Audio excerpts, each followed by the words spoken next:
Meus irmãos, que a paz de Jesus permaneça entre nós, nos envolvendo e nos fortalecendo a todos. Vamos, na noite de hoje, conversarmos sobre o capítulo 11 do Evangelho segundo o Espiritismo, amar ao próximo como a si mesmo. Neste capítulo, como em toda a sua trajetória entre nós, Jesus nos mostra o caminho a seguir. Mais do que nos mostrar, nos exemplifica através da sua vivência, através das suas experiências. Como nos dias de hoje, o homem sempre questionador, mas também sempre orgulhoso, vaidoso, egoísta. Naquele instante, representado pelos fariseus, que vieram até ele para lhe questionar e lhe perguntam: Mestre, qual o mandamento maior da lei? E Jesus, de forma direta e objetiva, diz: Amarás o Senhor teu Deus de todo o teu coração, de toda a tua alma, de todo o teu espírito. Este é o maior e primeiro mandamento. E aqui tens o segundo, semelhante a esse.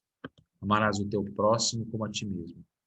Toda a lei e os profetas se acham contidos nesses dois mandamentos. Com toda a certeza, de forma direta, Jesus nos dá um caminho, Jesus nos dá um norte. Jesus nos mostra o que é preciso ser feito para atingirmos a felicidade e sermos, de uma vez por todas, felizes. Mas diretamente, mexendo com aqueles senhores que detinham naquele momento o poder, os faz refletir que para que isso ocorra, é necessário que amemos alguém superior a nós. E, ao mesmo tempo, amemos alguém inferior a nós. Ou seja, Jesus nos dá claramente o caminho de superação do nosso egoísmo, do nosso orgulho e da nossa vaidade. E a necessidade desse esforço para atingirmos essa condição de superação, de transformação. Nos colocando a necessidade mais ainda de fazermos aos homens tudo o que queirais que eles vos façam. Pois é aí que a gente vai conseguir realmente colocar em prática esse mandamento. Se colocar no lugar do outro. Tentar entender as consequências para não realizar. Se não nos agrada, se não é aquilo que nós queremos para nós, por que provocar no outro? Esse é o mandamento grandioso que nos convida à reflexão constantemente e que nos dará, muito em breve, um mundo novo, um mundo diferente, quando agirmos e pensarmos dessa forma. Veja que essa mensagem ecoa há mais de 2000 anos e nós ainda estamos patinando. A importância de realmente colocarmos nos nossos relacionamentos com Deus, com o próximo e conosco mesmo, o amor. Porque somente o amor nos dará a felicidade. Somente o amor nos dará o equilíbrio. Somente o amor nos permitirá a convivência harmoniosa, a convivência em paz. Muitos que aqui já vieram também reforçaram a mensagem de Jesus com seus testemunhos vivos. Madre Teresa de Calcutá, com certeza, é um dos grandes exemplos desse exercício. Certa feita, questionada por um jornalista, que havendo cuidar de um homem coberto de chagas, lhe diz de forma plena: eu não faria isso nem por $1 milhão. E Madre Teresa, de forma rápida e direta: nem eu. Porque ela o fazia por amor. Ela o fazia por compaixão. Ela o fazia por preocupação com o outro. E ao longo de toda a sua história, não foram diversas pessoas que a questionavam por que daquela postura, por que daquele comportamento. E ela sempre respondia: para aqueles que apenas olhavam, né, a tratar as feridas do mundo. Você que mude o mundo. Enquanto isso, eu fico aqui curando suas feridas.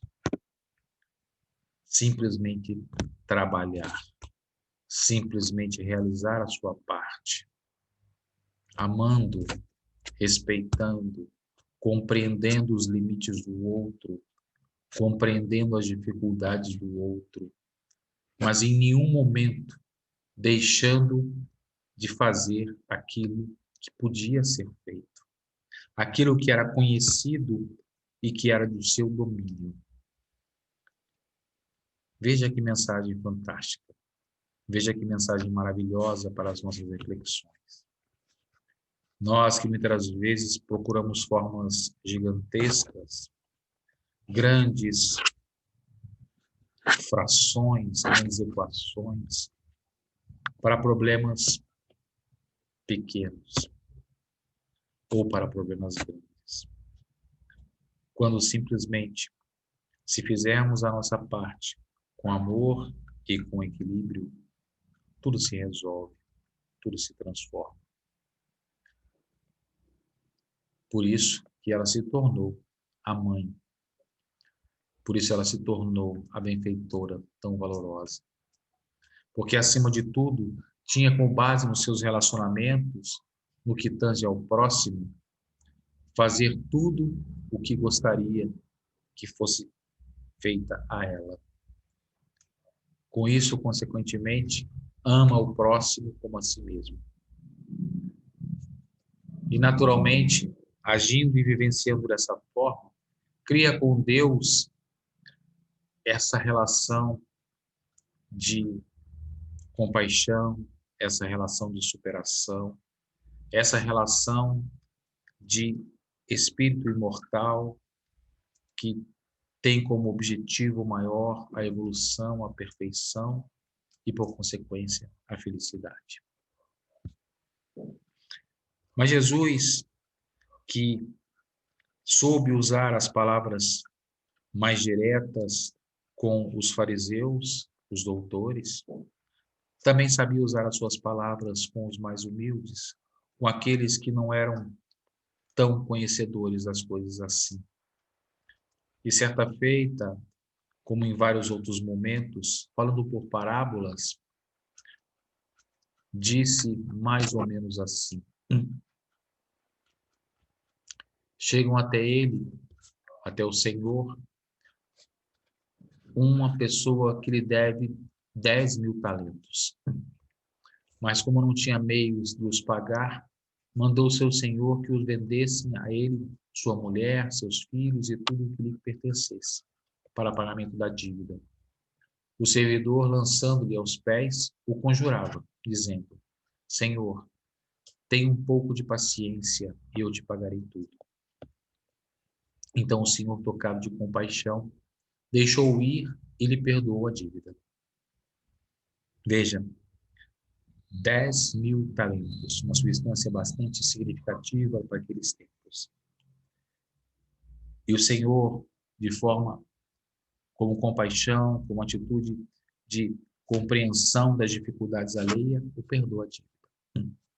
Esse mesmo homem, esse mesmo ser, ao virar as costas, se depara com um outro companheiro que lhe devia 100 dinheiros, ou seja, muito aquém da sua dívida com o Senhor. O segura pela goela e quase o estrangula, dizendo: paga-me o que deves. O companheiro, lançando-se aos pés, o conjurava, dizendo: tenha um pouco de paciência e eu te pagarei tudo. Mas o outro não quis escutá-lo. Foi-se e o mandou prender, para tê-lo preso até pagar o que lhe devia. Atitude egoísta, orgulhosa, vaidosa. Os outros servidores, seus companheiros, vendo o que se passava, foram extremamente aflitos e informaram o Senhor de tudo o que aconteceu. Esse é um processo também na nossa caminhada.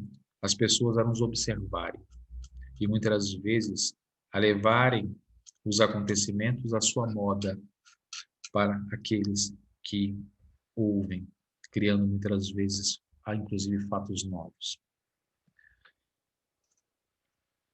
E naquele instante, continua Jesus a parábola, dizendo: o Senhor, tendo mandado vir à sua presença aquele servidor, lhe disse: mau servo, eu te havia perdoado tudo o que me devias, porque me pediste. Não estavas desde então no dever de também ter piedade do teu companheiro, como eu tivera de ti? E o Senhor, tomado de cólera, o entregou aos verdugos, para que tivessem com ele até que pagasse tudo o que devia. É assim que meu Pai, que está no céu, vos tratará, se não perdoardes do fundo do coração as faltas dos vossos irmãos, houverem cometido contra cada um de vós. Não que o Senhor seja arrogante e seja punitivo, mas a nossa própria consciência vai, ao longo das vidas reencarnatórias, nos propiciando essa autocobrança, essa autoflagelação, entendendo no nosso íntimo que somos devedores e que precisamos quitar as nossas dívidas.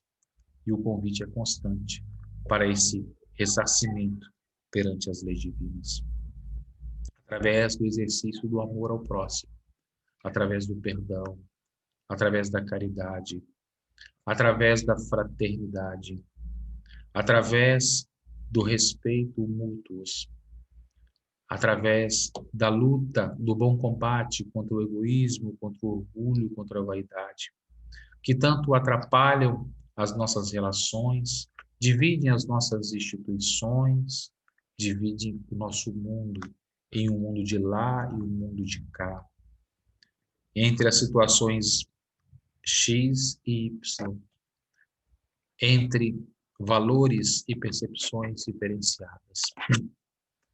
Porque, na verdade, ainda não conseguimos ser indulgentes uns com os outros, ainda não conseguimos compreender que as nossas diferenças ou desigualdades são oportunidades grandiosas de aproximação, de entendimento, para que as diferenças sejam apartadas, para que os problemas se juntem e juntos encontremos as soluções, buscando as complementações das experiências e dos conhecimentos existentes, para rapidamente encontrar o melhor caminho para todos. As desavenças, os desequilíbrios, nos dão oportunidades de perdão, de aproximação, de compreensão, de nos colocarmos no lugar do outro, entendendo que a raiva, a cólera, só geram dor, só geram misérias, só geram distanciamentos. Como somos todos filhos do mesmo Pai, precisamos aprender a conviver em harmonia.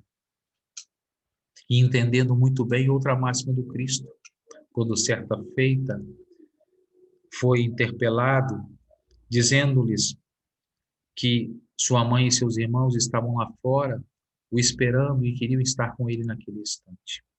E ele faz aquela célebre afirmativa: quem é minha mãe, quem são meus irmãos? Não renegando a família, mas, na verdade, nos ampliando a percepção para a grande família universal, onde as diferenças e as desavenças, em vários momentos, são muito maiores do que os pequenos grupos familiares, e nos dando a oportunidade de ampliar os nossos pais, as nossas mães, os nossos irmãos, os nossos companheiros de caminhada, não como criaturas que estão em competição, mas criaturas que estão em caminhada, buscando o mesmo objetivo, que é de ser feliz, que é de caminhar por um mundo mais suave e mais pautado pelo respeito, pelo perdão. Perdão esse necessário para que a gente consiga efetivamente também ser perdoado. Porque se não perdoamos, como vamos exigir o perdão do outro? Se somos imperfeitos, todos nós falhamos. E se nós não temos essa compreensão e também a paciência uns com os outros, como sair desse ciclo vicioso? Como superar todas as faltas? Como superar todos os obstáculos, todas as dificuldades que a nossa própria imperfeição nos propicia e nos criou através de experimentações equivocadas em outros tempos, em outros momentos. Esses mensageiros amigos, luminosos nos seus exemplos e nas suas histórias, reforçam a cada momento, como Madre Teresa de Calcutá, os chamamentos para esse convite do amar ao próximo como a si mesmo. Chico Xavier, certa feita, conversando com Ramiro Gama, e Ramiro relata isso no livro Lindos Casos de Chico Xavier, uma de suas conversas com o Chico, enquanto o Chico se encaminhava ao seu trabalho na fazenda do Ministério da Agricultura, a Fazenda Modelo, e Chico dizia a ele: todas as coisas têm o seu lado direito e esquerdo, como temos nossas mãos direitas e esquerdas. Tudo quanto fazemos com a direita sai mais ou menos certo, com a esquerda sai mais ou menos errado. E ele lembra Pedro, o apóstolo, pescador de peixes e de almas, quando pescava no lago de Genezaré, juntamente com outros pescadores, lançava a rede pelo lado esquerdo e não apanhava nenhum peixe. Apareceu-lhe então Jesus e mandou que a lançasse de novo, mas pelo lado direito, e a rede se rompeu de tanto peixe, na própria escolha. Na própria escolha dos premiados que saem vitoriosos de suas provas, o mestre os separa dos fracassados, passando os primeiros para a sua direita e os segundos para a sua esquerda. O lado direito é, pois, o da justiça, do bom combate, do bom caminho, da vereda certa, da vida verdadeira, da verdade mesma. Assim, finaliza a conversa Chico dizendo: o lado direito é o lado de Deus, o lado esquerdo é o de César. O primeiro é o dos que vivem com Deus, cumprindo-lhe a lei. O segundo é o dos que estão apenas vivendo para o mundo e desejando o muito sem Deus. E nesse contexto, Jesus, em outro célebre momento de sua passagem, nos fala sobre dai a César o que é de César, nos mostrando mais uma vez a questão do amor ao próximo como a si mesmo. Sendo interrogado novamente pelos fariseus, que lhe trazem uma moeda e questionam a Jesus, dizendo: mestre, sabemos que és e verás e que ensinas o caminho de Deus pela verdade, sem levares em conta a quem quer que seja. Porque nós, homens, não consideramos as pessoas. Na sua opinião, é-nos permitido pagar ou deixar de pagar César o tributo? Jesus, porém, que lhes conhecia a malícia, respondeu: hipócritas, por que me tentais? E apresentaram-lhe uma moeda. Apresentai-me uma das moedas que se dão em pagamento do tributo. E tendo-lhe eles apresentado um denário, perguntou Jesus: de quem são esta imagem e esta inscrição? De César, responderam eles. Então observou-lhe Jesus: dai, pois, a César o que é de César e a Deus o que é de Deus. Ouvindo-o falar dessa maneira, admiraram-se eles da sua resposta e, deixando-o, se retiraram. E Jesus, mais uma vez, nos mostra o amar ao próximo como a si mesmo, nos mostrando a importância de vivermos a vida material com seus princípios, mas com valores, respeitando as nossas limitações, cumprindo com as nossas obrigações e trabalhando, acima de tudo, para a nossa transformação moral, buscando efetivamente cumprir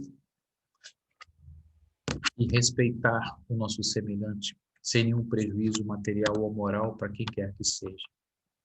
E, acima de tudo, respeitando os desejos e os direitos de todos, no que tange a família, no que tange a sociedade, no que tange as autoridades, os indivíduos em geral. num esforço de transformação, de superação. Vivendo o mundo sem se escravizar pelo mundo. Trabalhando no mundo para as grandes conquistas maiores do ser, do espírito, que todos nós somos.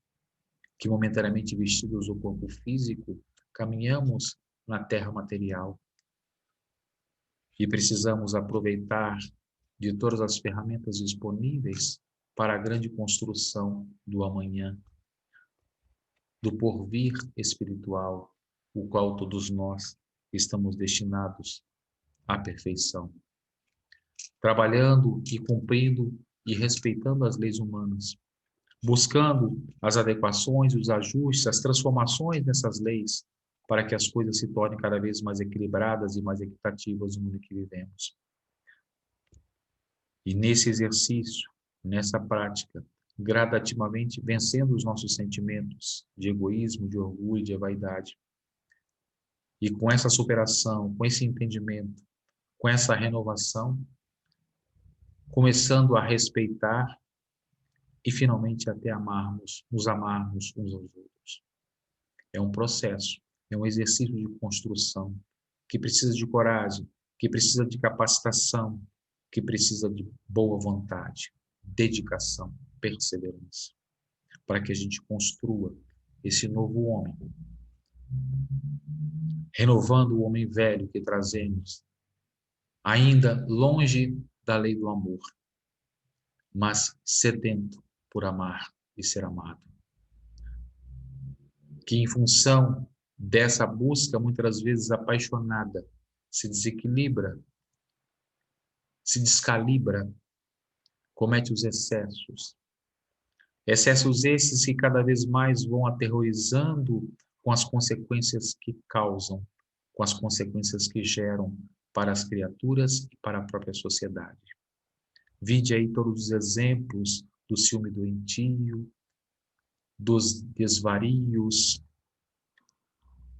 em função das corrupções, em função do mau uso dos conhecimentos, e tantos exemplos que poderíamos trazer à baila, ainda demonstrando a nossa fragilidade com relação a efetivamente vivermos a lei do amor.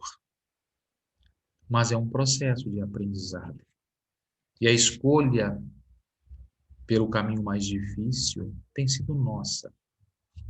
Porque nós, apesar de já estarmos bastante conscientes ou conhecedores da mensagem de Jesus, ainda titubeamos no seu exercício. Ainda titubeamos na sua vivência, na sua plenitude.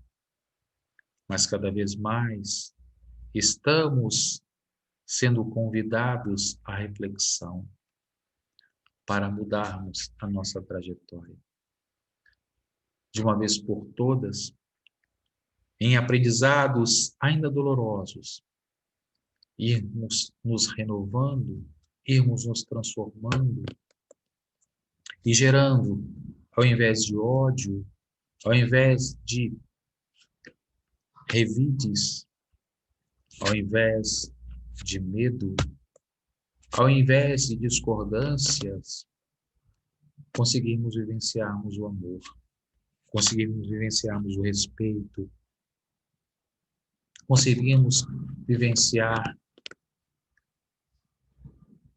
uma mão ajuda a outra, uma mão até lava a outra, num princípio basilar de transformação. Mas, acima de tudo, a necessidade de uma mão se juntar à outra para as realizações, para o aprendizado, num processo de complementação, num processo de aproximação, num processo de cooperação, que só nos facilitará a caminhada, que só nos propiciará menos embates, menos dores, menos aflições, num exercício permanente do amor.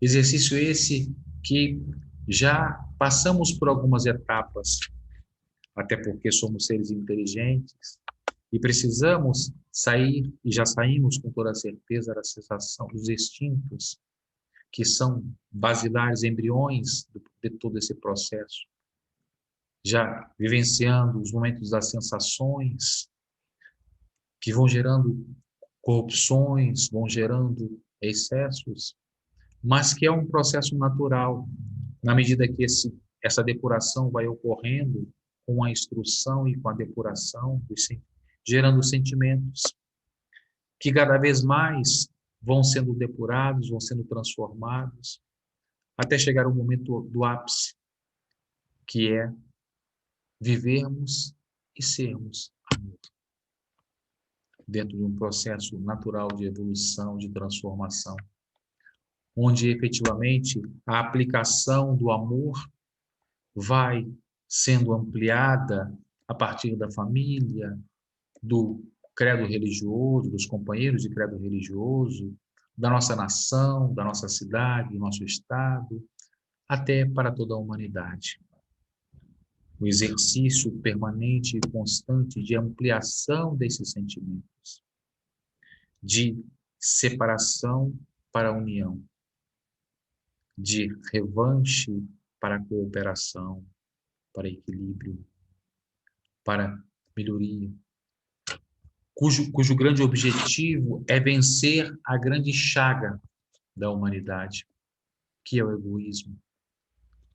Esse sentimento ainda tão pequenino, tão devastador, que nos impede de andarmos a passos mais largos na transformação moral da humanidade, que devora as nossas inteligências, criando as separações, os desequilíbrios, o ódio, as indiferenças, as descrenças, que invade o nosso coração como uma lepra que vai seduzindo e destruindo tudo o que vê, como o filho do orgulho que o egoísmo, gerando tantos obstáculos para a felicidade do homem, causando tantas misérias na terra, nos impedindo ainda de compreender na essência a mensagem de Jesus e a sua missão, nos trazendo tantas dores, tantas aflições, cada vez mais compreendidas por nós como difíceis, como dolorosas, mas ainda incapacitados de tornar as coisas mais fáceis, porque todo um passado de construções nos geram a lei de causa e efeito. E hoje o momento não é de reclamarmos, o momento é de aprendizado, o momento é de transformação, de aproveitar esses instantes para o nosso crescimento.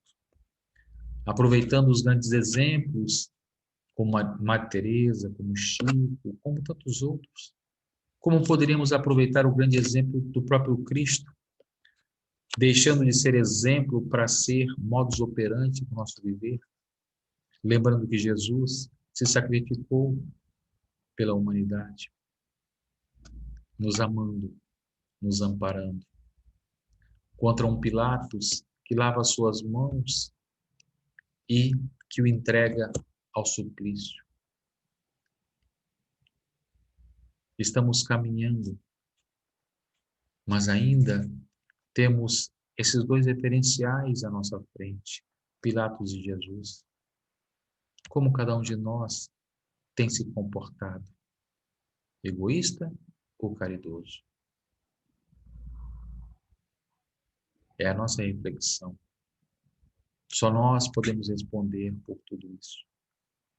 Só nós podemos dizer o quanto temos nos esforçado para vencermos as nossas mazelas, as nossas imperfeições e deixarmos de lavar as mãos diante das situações que vão surgindo ao longo da nossa jornada, as enfrentando com coragem, com perseverança, com humildade e, acima de tudo, com a vontade de vencermos as dificuldades, trabalhando contra o nosso egoísmo, que muitas vezes nos leva a pensar e lutar apenas pelos nossos próprios interesses, onde a lei do mais esperto prevalece, onde o desprezo das afeições ainda é muito comum, trazendo à baila novos comportamentos de respeito, de segurança, de confiança, de fé,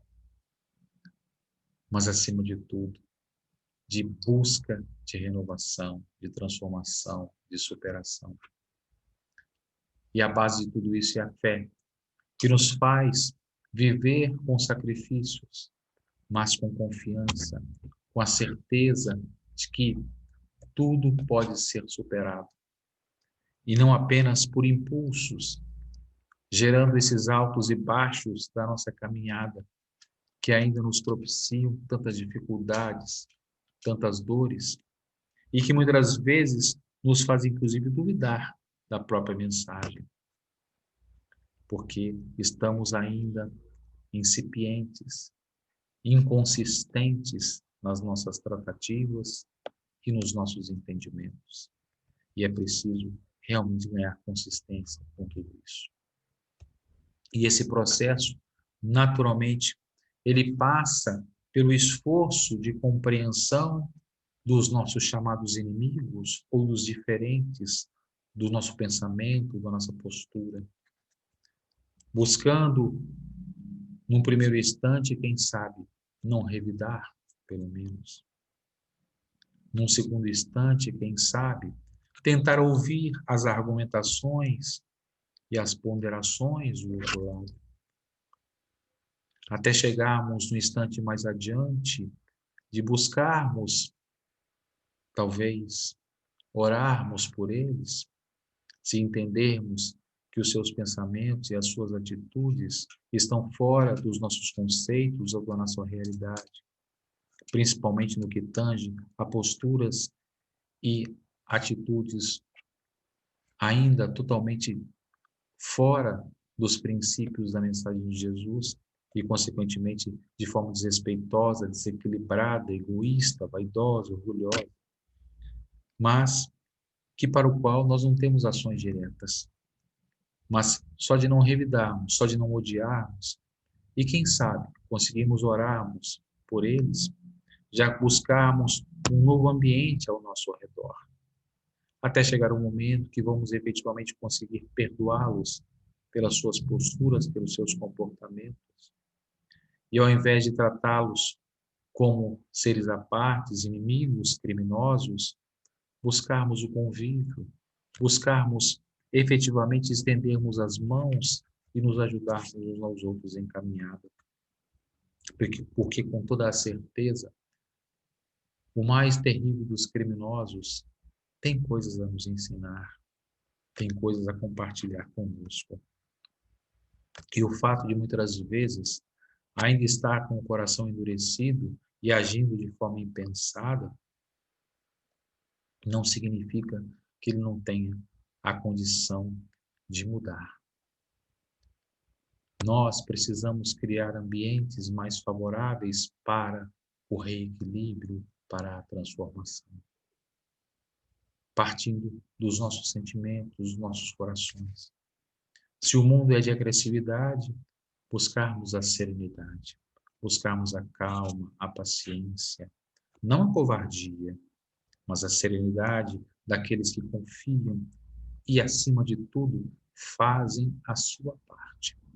Esse é o grande exercício para amar ao próximo como a si mesmo. Se colocar no lugar do outro, amar, para depois ser compreendido, para depois ser amado. Como dizia Francisco de Assis, pois é dando que se recebe, é perdoando que se é perdoado. Ou seja, sempre a postura minha de desejo, de vontade e principalmente de exercício desses princípios.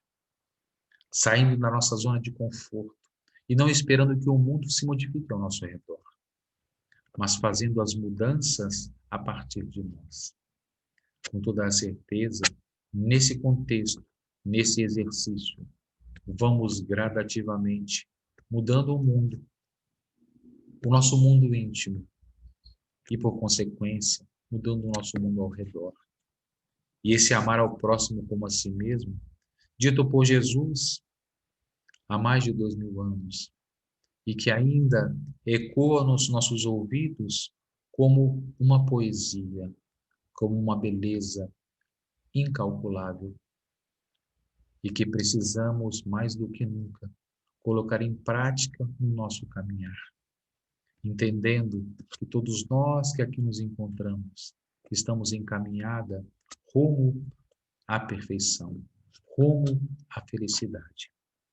Que a paz de Jesus permaneça entre nós, hoje e sempre, nos envolvendo e nos fortalecendo a todos.